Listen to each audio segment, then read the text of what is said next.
Hello, my name is Gerhard Sadler, and this will be an explanation or elaboration of the policies and guidelines of D.G.K or Die Großdeutsche Kaiserreichspartei.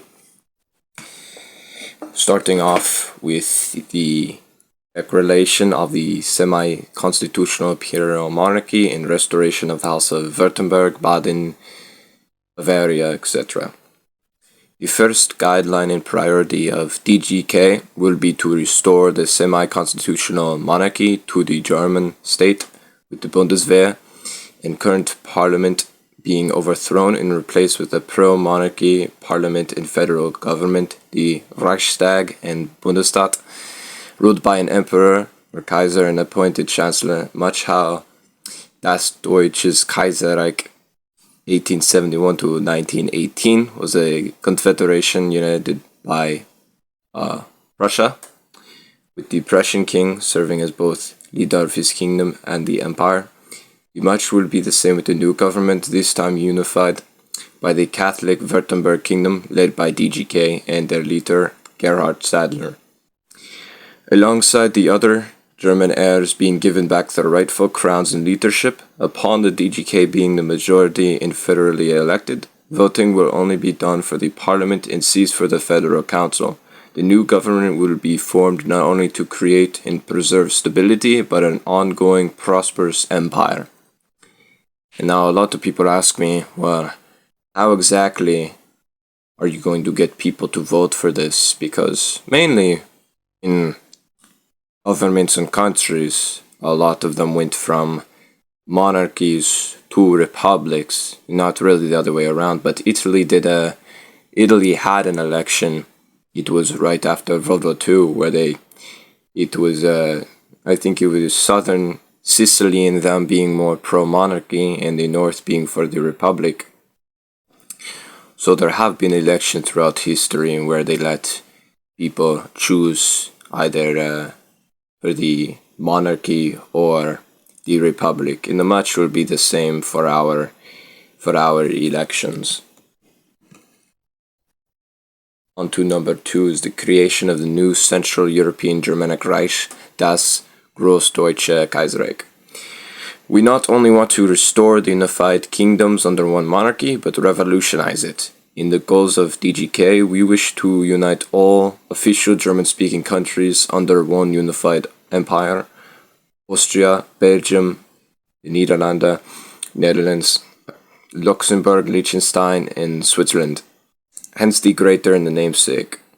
Turning back the clock over 300 years ago to the golden age of our nation, the Holy Roman Empire, our goals with the new and improved greater Germanic Empire shall be formed not for selfish acts of conquest, like many believe we are wanting to do, but for a superior and truly united German nation, with each of the German-speaking countries having full autonomy within the empire, a unified empire that is not only mutually beneficial to all conceding nations, but to the very core of the fatherland itself, with the total GDP amassing to over 5.97 trillion euros.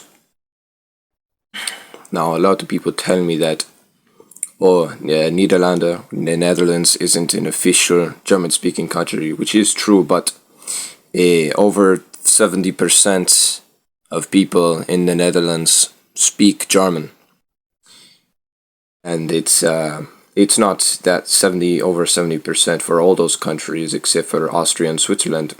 It's even higher. But for Liechtenstein and Luxembourg, it's very I think it's around 68%, and the biggest problem people have had with us is with Belgium, because of they say, it's only 27%. There's a lot of false information out there, and if you really do your research, you'll see that it's skyrocketed over the past few years to over 40% to people who speak Deutsch. Number 3 is synchronization between church and state. Germany is proclaimed a Catholic nation. The rise of secularism and separation between church and state in Germany has only done to diminish the church's importance to our society and civilization. with our people being more in need of God and tradition now more than ever. With the new imperial government of the D.G.K, we shall officially proclaim Germany a Catholic country, synchronizing church and state. This will obviously be done to bring along new Catholic policies and laws, including but not limited to total outlawing of abortion, the death penalty, public slander of Christianity and Catholicism, desecrating churches and other Christian monuments, etc., which includes old imperial monuments like Der Kaiser Wilhelm I and II and Otto von Bismarck, alongside other policies like increased church presence and authority. If anyone is caught committing an abortion, except if the mother is in fatal danger, according to Totschlag of the German Penal Code, which, under the new government, will give them a 30-year sentence in federal prison, comparative to the previous 5 to 15.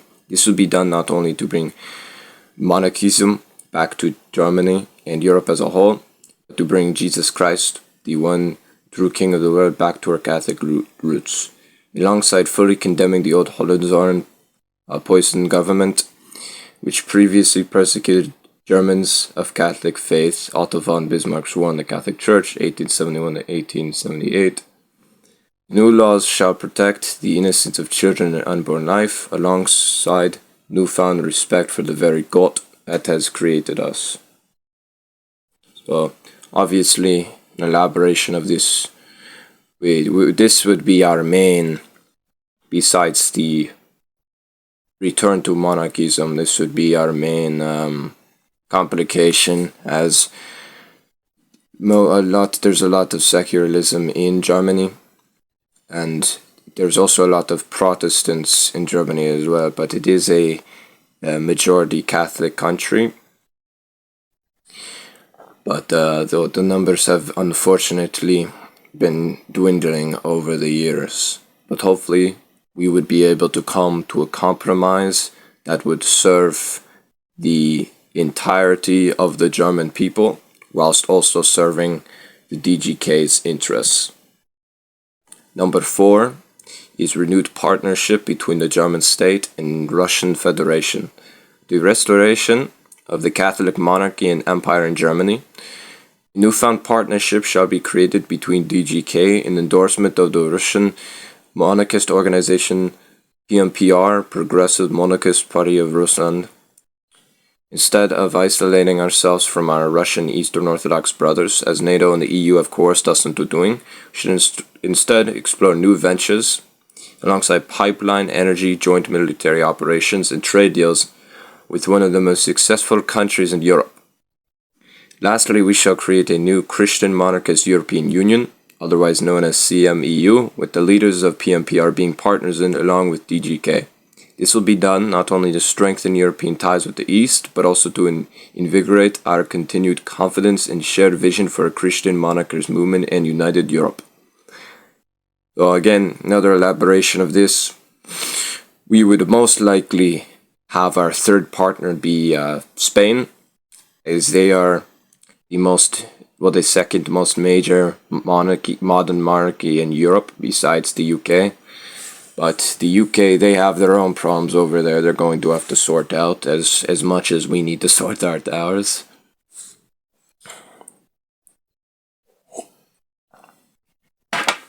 But yes, we are looking to really make peace with the East because of how little autonomy Germany has in the current world when it comes with basically being a puppet of the US and NATO.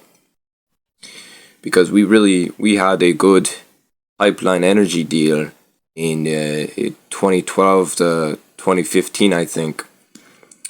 And it was very successful. But unfortunately the CDU and other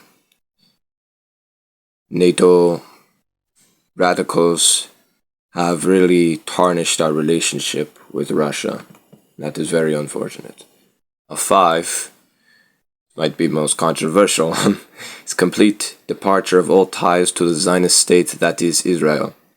Complete support for the Zionist state of Israel is not only heretical and contradictory to the Catholic faith and from the biblical perspective, but also an unnecessary risk for complete Israeli foreign control over several independent nations, especially considering when many of those nations, including Germany, have close to nothing to gain by sending federal funds and military supplies for a partnership that doesn't benefit us whatsoever. This complete departure will be done to not only protect our national security, but also to instead support a third state solution to the Israel-Palestine conflict. Whilst being primarily a Catholic Orthodox state, this third state solution would make it safe for all parties to safely travel and pray in Jerusalem and Judea, whilst also protecting Christian pilgrims from persecution from both Hamas and the Israeli IDF. So this will most likely get us condemned by all of NATO and the US, because they are all, well, maybe not Canada, because as someone who currently unfortunately lives here, they are thankfully for a Palestinian state and trying to encourage that in the rest of NATO and in the EU, etc. So we will have to be very careful on how we plan this out, but this will probably be one of the last things we do before the next operation. 6 is complete ban of all radical gender ideologies and hate groups. As mentioned previously, the renewed synchronization between church and state shall bring forth new and important laws essential to the core of the new Germanic Empire, including a total ban of harmful and radical ideologies such as the LGBTQ, communist, and neo-Nazi movements and organizations.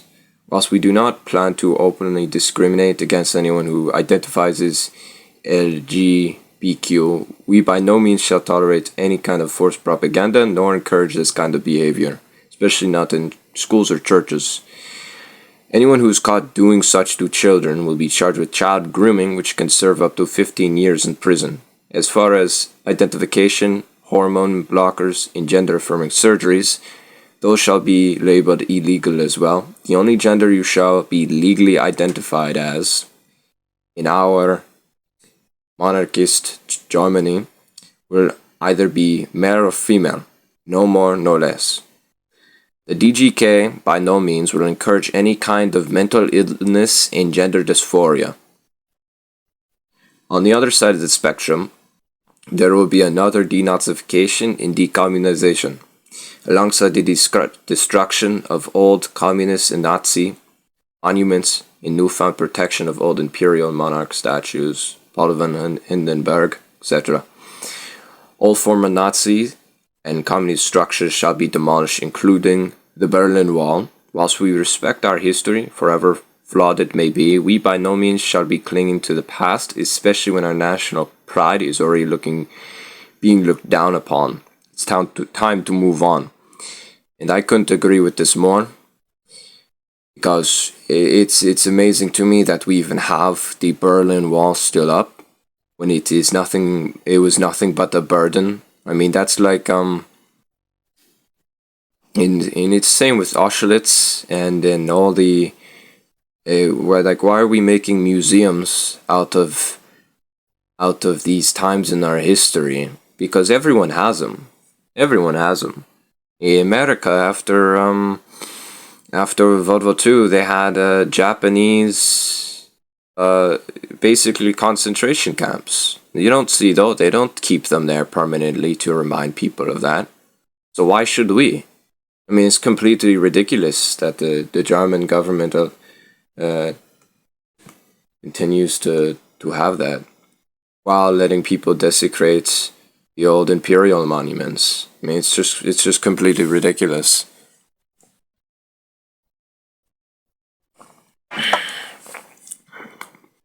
One thing I would like to say is that, excuse me for my grammar.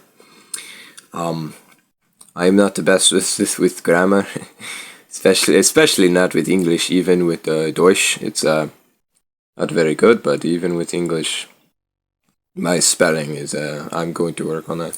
So 7 is Germany's departure from the EU, full militarization, and steps to reform NATO.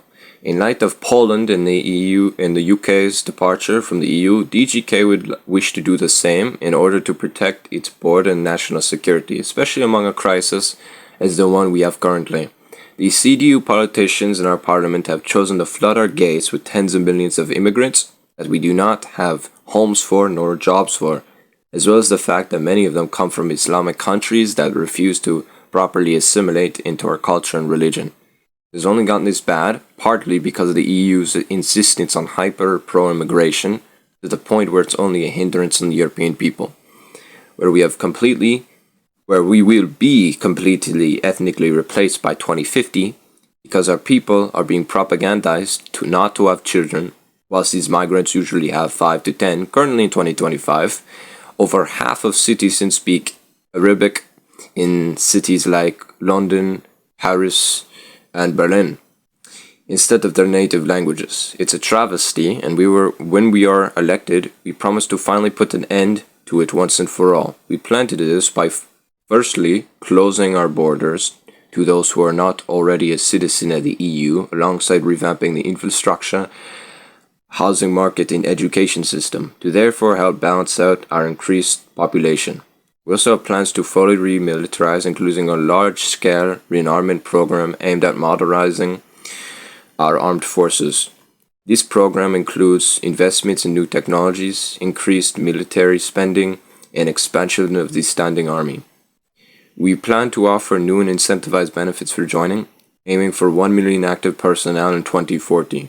Lastly, our steps to reform NATO and invite Rusland into its influence.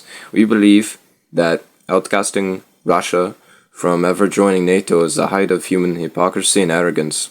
That, and the fact that the US still has over 40 military bases on German soil, this will not be tolerated with the new government, and we will have to respectfully ask for President Trump to withdraw these bases for assured stability and ongoing peace. And now, he already did this willingly because we were not paying enough in NATO when he got elected in 2016. He already pulled out over, I think it was 70 or maybe even 100 military bases from Germany.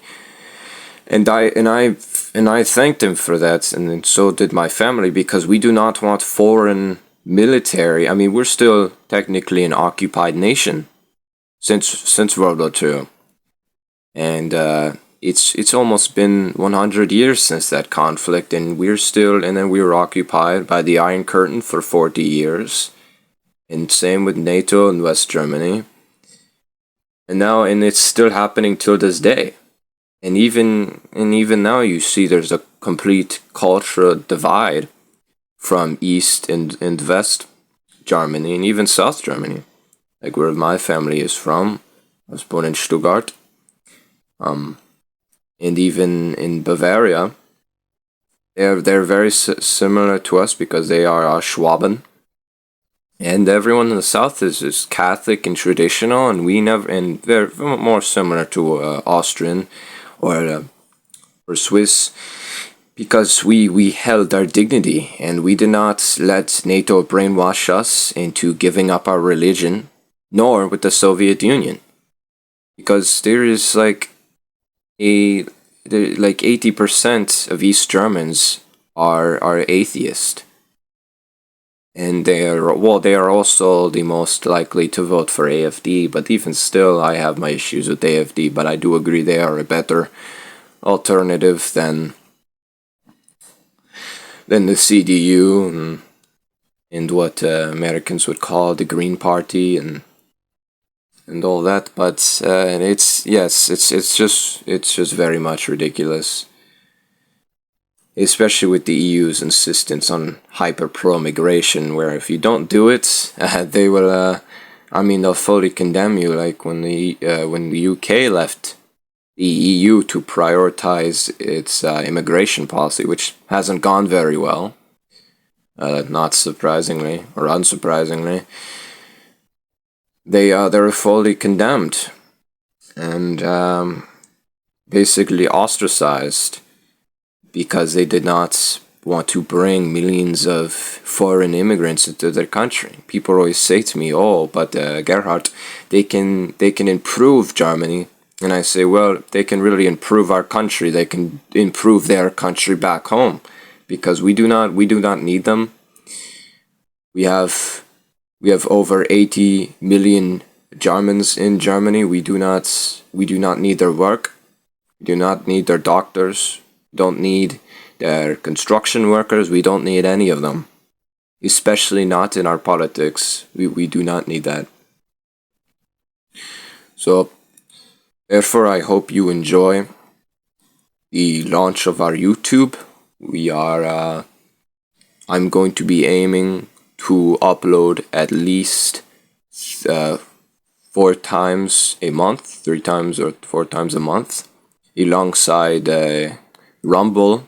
In the future, I will be streaming on that to try to really invigorate other Germans to joining our cause. And yeah, I hope you enjoy the talk we have had. Okay? Auf Wiedersehen.